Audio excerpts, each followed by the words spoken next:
Welcome to Souls Harbor Town Hall.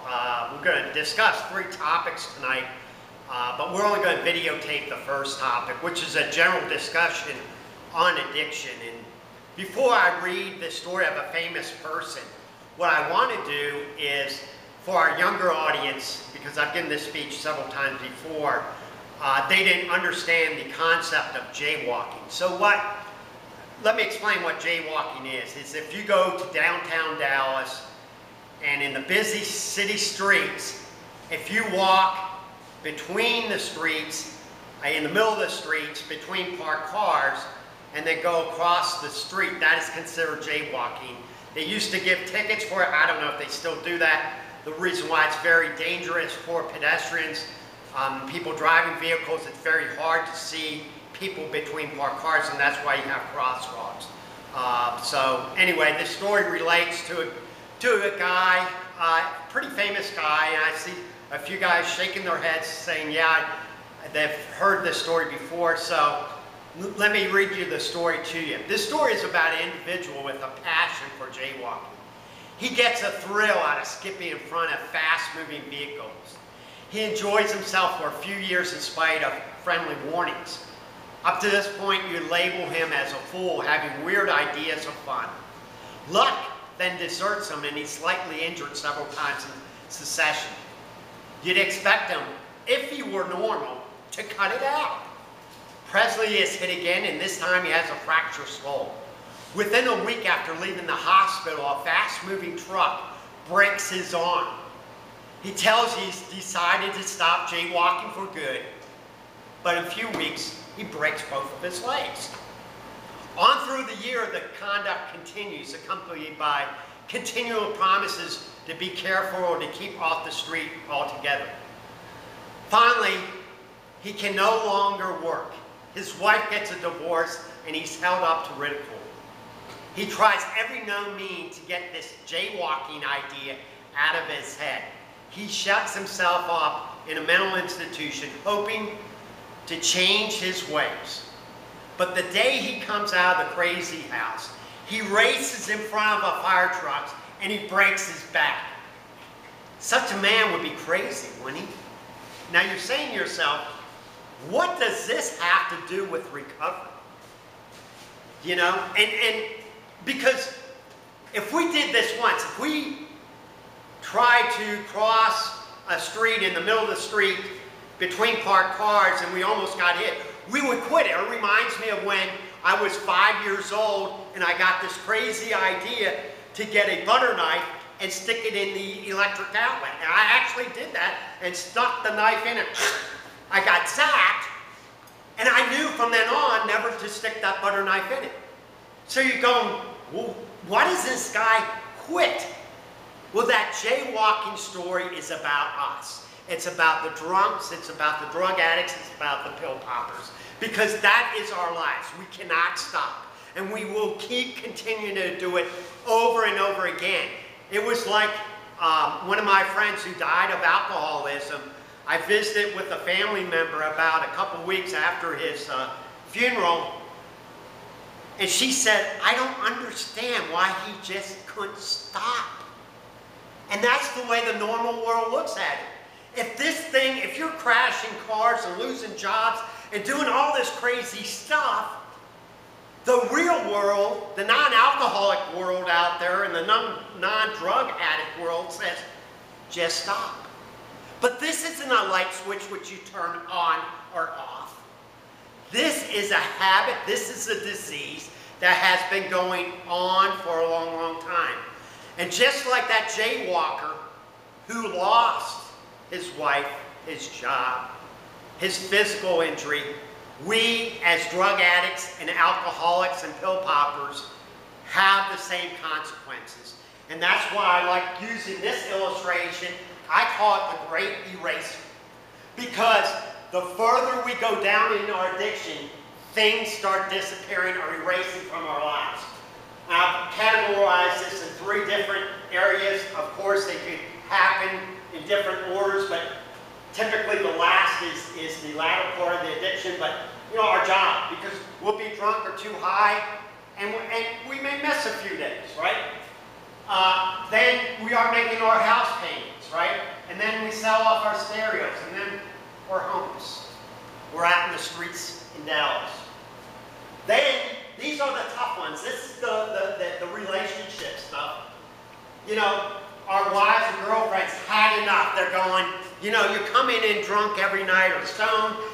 I can't have a relationship with it. Our own flesh and blood, our kids are saying, Dad, I can't hang with you anymore.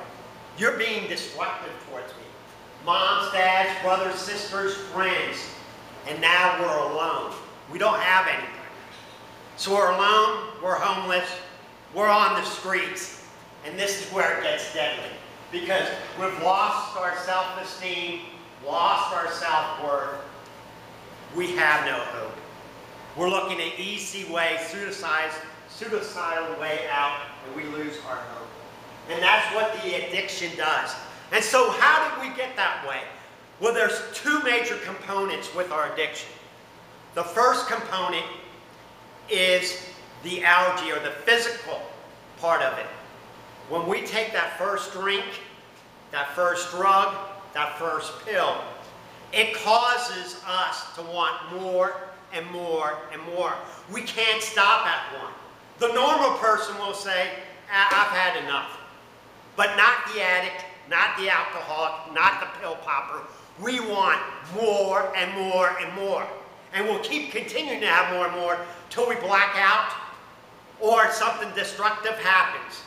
And we can continue this for nights, days, weeks, months, years, on and on it goes. So that's the physical part, the crave of the wanting it. The mental part is once you're off the pill, the drug, the alcohol, then that obsession, as they say in the big book, the phenomenon of craving comes in. The phenomenon of craving that says, I want it, I need it. I can't live without that drink or drug. And that thought appears in us constantly. It's hammered in. Boom, boom, boom, boom. And so as we go in our first week of trying to stay clean and sober, we are just consumed with this thought of saying, I need it, I need it, I need it. So now how do we do it? How do we get rid of the physical allergies? Well, it's simple. The physical allergy is, you know, as they say, put a plug in the jug, which means I can never take that drink, that drug, that pill. I can never do it. Because once I do it, the allergy kicks in and the craving, the mental obsession. So that's the physical part. We can never take that first drink, drug, or pill. And by the way, you can't say, I'm a drug addict and I'm okay with alcohol, because the alcohol, I've seen the alcohol will lead to a drug, or I've seen cases where the drug addict becomes an alcoholic. So you have to abstain from it all. The obsession of the mind is a very difficult one because that craving is so intense. We had somebody here last week, and it's the summer right now in Dallas. We've had 40 days of over 100 degrees. At 4 o'clock, this kid from Waxahachie said, 21 years old, said, they're craving so much, I gotta leave. I talked him out of it for a while, but at 4 o'clock, he finally said, Brian, I'm out of here. He walked 40 miles for that drug, just so that he could get back to that addiction state that he was. It was 107 degrees out. That's how powerful this addiction is. So how do we get rid of it? The first thing we do is we talk to people like us, other alcoholics, other pill poppers, other drug addicts.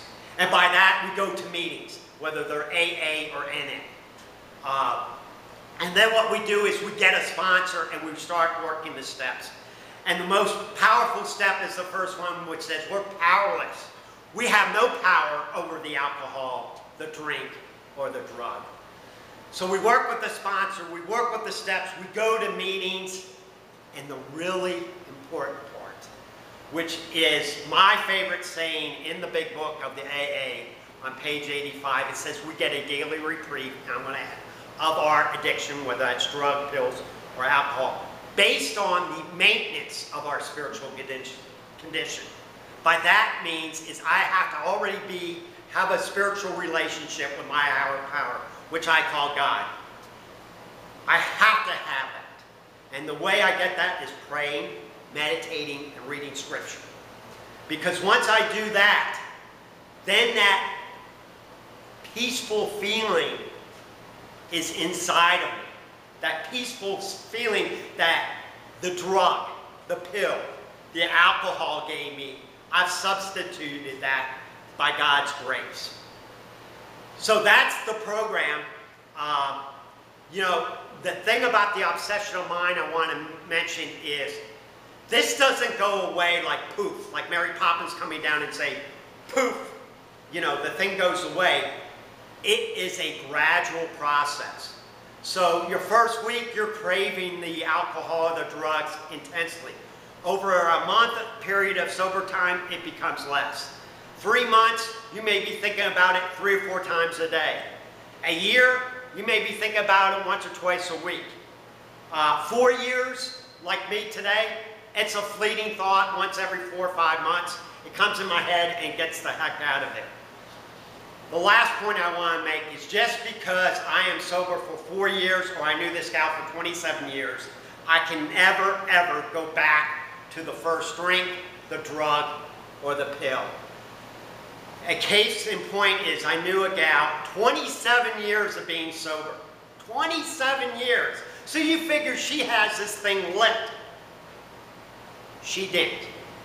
She went out or took a drink, and she was back to where she left off at 27 years, but worse, because this is a progressive disease. She was shaking, and it was very hard for her to maintain any long-term sobriety. By that I mean about 6 months or a year. She kept relapsing. That's how powerful this addiction is. So we have to work on first the physical craving, which says I can never drink again, never pop the pill or do the drug, and then the obsessional mind will take care of itself as long as I'm working the program. And that concludes the first topic.